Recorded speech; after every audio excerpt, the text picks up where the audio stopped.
Ayo, what's up? Welcome back dito sa ating channel dito sa Moves TV.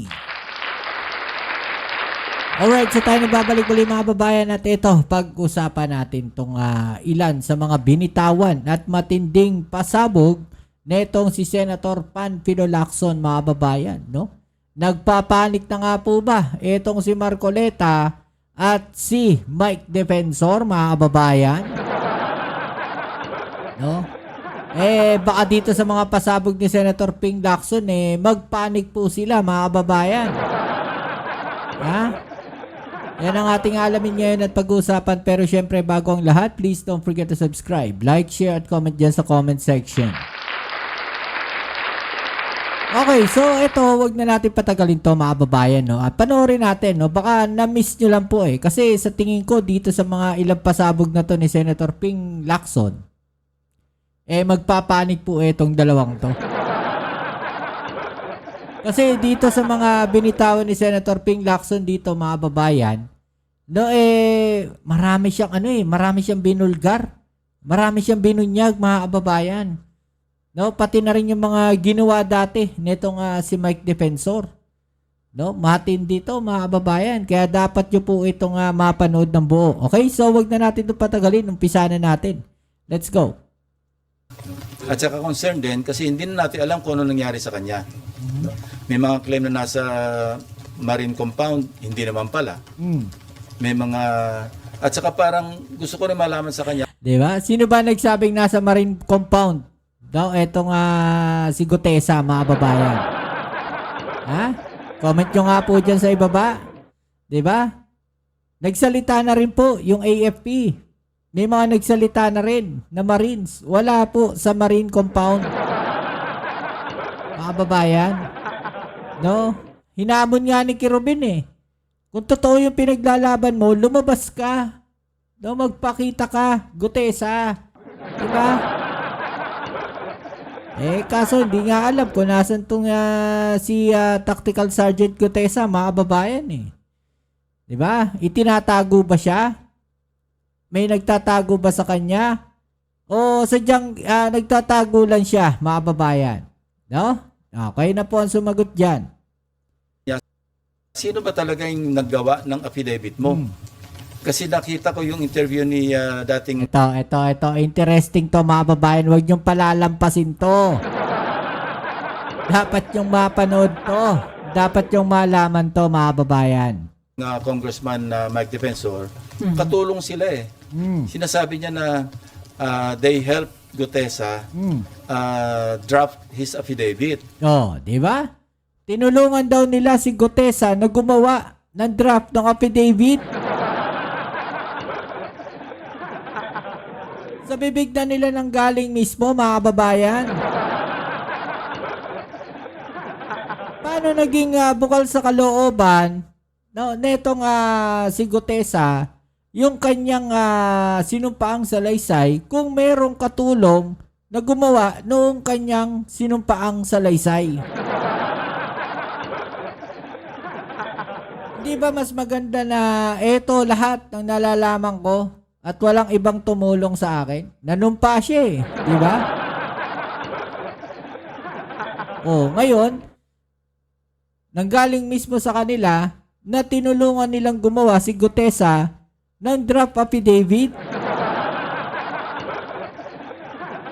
Diba? So, kailangan maklarify din yon. Hindi ba ang sariling gawa ni Gutesa yung affidavit? Kung hindi niya sarili, sino yung mga tumulong sa kanya na maggawa ng affidavit?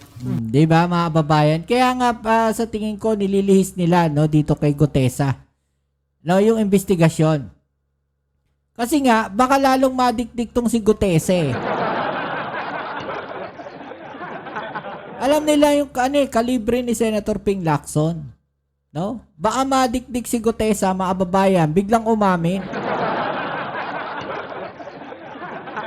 Baka kaya after niya magbigay ng kanyang testimony at statement, bigla na lang po siya nawala. Diba? Ano po yung basa or tingin nyo, analysis nyo dun sa situation? Is he hiding or meron po bang nagtatago sa kanya? Hindi ko alam. Yung guess mo is as good as mine, ano? Kasi wala nga nakakalam, tahimik na tahimik. Alam nyo, ganito lang yan, ano? Kung ang hangad mo, mag-prosecute talaga, makapagpa-convict talaga, dapat hindi siya nawawala. Kasi ang Tama. pwede lang mag-prosecute sa kanya, DOJ or Ombudsman. Hindi siya mahanap ng DOJ. Hindi siya mahanap ng Ombudsman. Yan yung sinasabi natin, mga babayan. Kung totoo at bukal sa loob niya yung kanyang ginagawa at makatulong, no, sa investigasyon ng flood control projects, mga babayan, ang unang-unang dapat kinontak niya ay si Senator Ping Lacson dahil siya yung chairman ng Blue Ribbon Committee. Ang nakakapagtaka, anong kinalaman ni Mike Defensor dyan? Bakit all of a sudden, etong si Mike Defensor, no, ay nilapitan netong Gutesa at tumawag kay Marcoleta? Diba, nakakapagtaka yung mga ganong banat, nakakapagtaka yung mga ganong klaseng kwento, mga babayan. Kasi, wala naman dati sa kwento si Mike Defensor eh. Bakit biglang sumulpot? Biglang all of a sudden, narinig natin, may pangalang Mike Defensor na lumutang. Oh. Kung ang intention mo, magpropaganda lang, diyan ka sa Blue Ribbon. At mawala ka na. Nako. Kasi Parang ganun na nga yung nangyari, mga babayan, no? Parang propaganda na lang. yun lang eh. Sa ngayon, di ba, nagkaroon ng isipan sa mga kababayan natin na siya lang ang nakapag-implicate kay Speaker Romualdez. Yung although kay Congressman Saldico, hindi lang siya, ang dami pang ibang nag-implicate sa kanya, nauna na. Pero ang importante rito, in-implicate niya si dating Speaker Romualdez at nag-iisa siya nakapag-implicate. Pagkatapos nawala siya. Yun. So Tama kung naman. ang hangarin mo is talagang logical conclusion, which is to prosecute and convict former Speaker Romualdez, dapat nandito siya. Tama. Hindi man sa Blue Ribbon, kung inisip niyang hindi siya makapagtiwala sa Blue Ribbon, humarap man lang siya sa DOJ, humarap man lang siya sa Ombudsman. Tama. Kung yun ang hangarin. So now, anong isipin natin? Bakit Blue Ribbon lang at pagkatapos ng isang pagsipot, nawala ka na? So sir, hindi Diba? niyo po tatanungin si Mike Defensor considering na siya ang nagbigay kay Marcoleta. Yun nga, papadala namin yung subpoena through the office of Senator Marcoleta. No? And yung sinasabi niya na iniispayan ko siya, hindi yun ang CCTV. dahilan. Nako, eto. Gusto ko lang makita, kaya pinareview ko yun para makita ko, baka sakaling may nakakakilala o makikilala natin yung kasabay niyan dumating. Tama. So nung So establish incidental na lamang yon na sinalubong pala siya ng staff ni Senator Marcoleta, dinala sa opisina niya, nag-stay for a while, tapos nanood ng hearing do sa gallery hanggang sa tinawag siya 10:27 I think. But he stayed there. He arrived at around 8:27. At saka yung CCTV, this is a public place. Yung Senado. Huwag tayong magtaka. Alam na natin na merong CCTV diyan. Kayo Tama mismo naman. na mamonitor nyo kami pag dumarating na kami, di ba? Kaya minsan nakaabang na kayo sa second floor. So this is an open area. No? And, you know, meron tayong jurisprudence tungkol sa CCTV footages. Yun yung Ople versus Torres. Ang tawag doon, ang doctrine doon, yung reasonable expectation of privacy. Meaning, pag nasa public place ka, i-expect mo naman na yung privacy mo mako-compromise, no? Meron reasonable expectation privacy. Kung nasa private place ka, now, I heard Senator Marcoleta na kung ako raw ba nagbi-Big Brother o okay lang ba raw na tiktikan niya yung opisina ko? Well, bibigyan ko siya ng logbook kung gusto niya everyday, kung sino yung pupunta sa office ko. At walang contractor na pupunta doon. Wala maski sino pupunta except mga official business. Public place to eh. Wag tayong maging onion skin na lalabas yung mga bisita natin o kung sino yung mga pinatawag natin. Dahil CCTV yan eh. Bakit? Kinakabahan ba si Marcoleta, mga babae? Bakit pati yung pagtingin sa CCTV nagagalit siya? Di ba? Nag-iimbestiga si Senator Ping Lacson eh. No? Siya yung chairman ng Blue Ribbon Committee. Chine-check nila kung sino yung kasama ni Gutesa. 'Di ba? Bakit parang masyadong bakit masyadong apektado no itong si Marcoleta, mga babayan? Bakit kaya? No? Sabi ko nga sa inyo no, parang hindi ko maintindihan dito kay Senator Ping kay Senator Marcoleta kung bakit lahat ng gagawin netong si Senator Ping Lacson nakabantay siya. 'Di ba? Alam mo, gusto ko na nga sabihin dito kay Senator Ping siguro lahat ng galaw mo, Senator Ping, no comment ka na lang muna para wala silang masabi. No, gulantangan na lang. 'Di ba? Okay, last question, Opo. Amor. Sir, mag-a-apply po ba dun kay Guteza yung pag hindi po siya sumipot after the subpoena ay warrant of arrest yung next? Meron na siyang problema sa prosecution service ng DOJ. Why? Because meron ng resolution yung RTC, Executive Judge ng Manila, na nagre-recommend na siya sumailalim sa preliminary investigation Oo, 'di ba? for falsification of documents. Yari siya. So, let's leave it at that. Now, hindi naman siya, ibig sabihin, pumunta siya rito on his own volition. Para gipitin pa siya na i-issue siya ng subpoena and then warrant of arrest, papakontempt. I don't want to go there.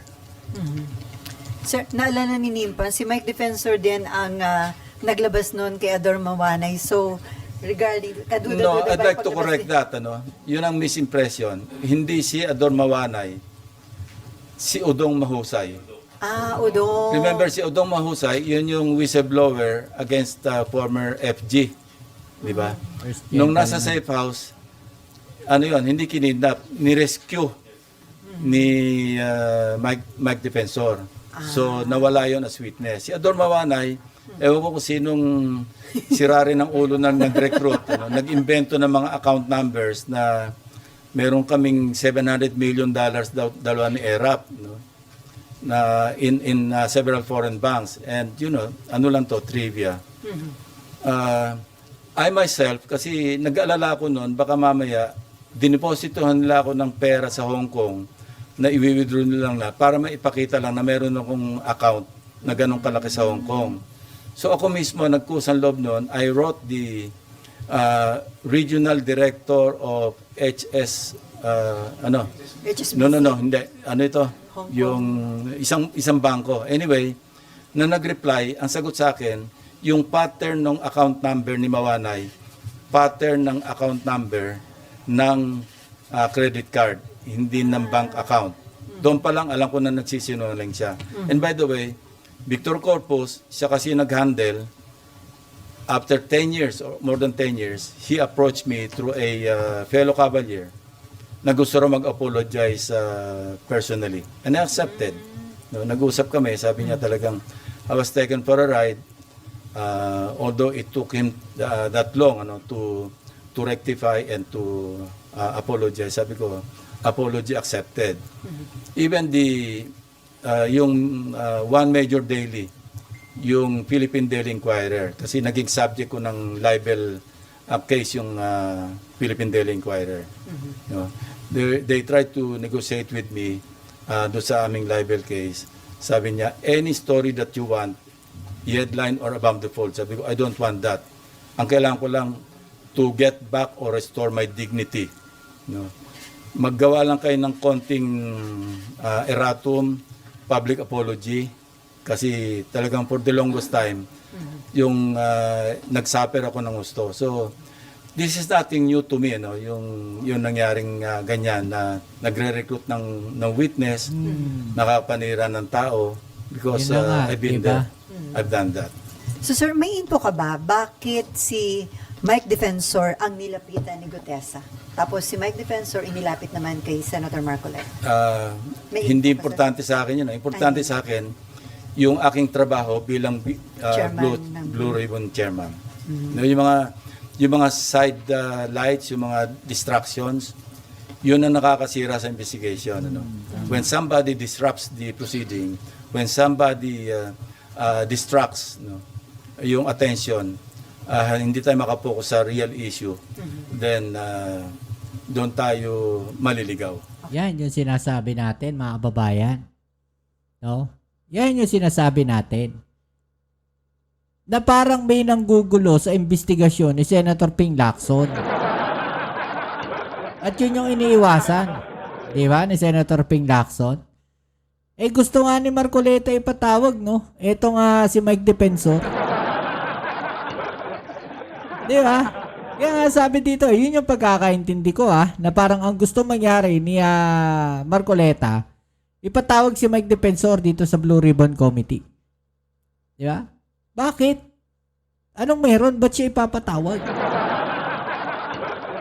In the first place, di ba? Wala naman siya talaga sa usapan. Wala siya sa picture eh. Lumalabas na si Mike Defensor, epal lang eh. Di ba? Epal. Di ba? Baka may plano sa 2028. Mike Defensor. Di ba? Talo siya na nakaraan eh.